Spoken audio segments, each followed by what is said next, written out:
നാം ഇപ്പോൾ കാണുന്നത് വടക്കേച്ചിറ ബസ് സ്റ്റാൻഡ് തൃശ്ശൂർ. ഇത് ഇത്രയും നന്നായി നടത്തിക്കൊണ്ടു പോകുന്നത് സൗത്ത് ഇന്ത്യൻ ബാങ്കിൻ്റെ മേൽനോട്ടത്തിലാണ്.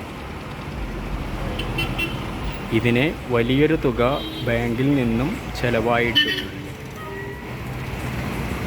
പരസ്യത്തിനെന്നോണം ചെയ്യുന്നതാണ് ഈ സേവനമെങ്കിലും ഇത് ജനങ്ങൾക്ക് വളരെയധികം ഉപകാരപ്രദമായി. ഒരു ടൈം കഴിഞ്ഞാൽ രാത്രി ഇത് അടയ്ക്കുകയും ചെയ്യും. 2 ഗേറ്റുമുണ്ട്. അതുകൊണ്ട് തന്നെ ഇപ്പോഴും നീറ്റ് ആൻഡ് ക്ലീനായി കൊണ്ടുപോകുന്നു.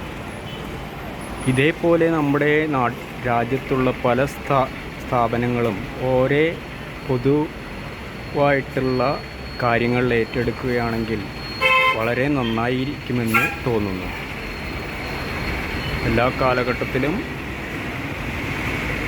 അത് അതേപോലെ തന്നെ മെയിൻ്റെനൻസ് ചെയ്യുകയും പരിപാലിക്കുകയും ചെയ്യുമ്പോൾ ജോർജ് കുളങ്ങര പറഞ്ഞ പോലെ കറക്റ്റായിട്ട് പഴയ രീതിയിൽ തന്നെ നിലകൊള്ളുന്നതാണ്.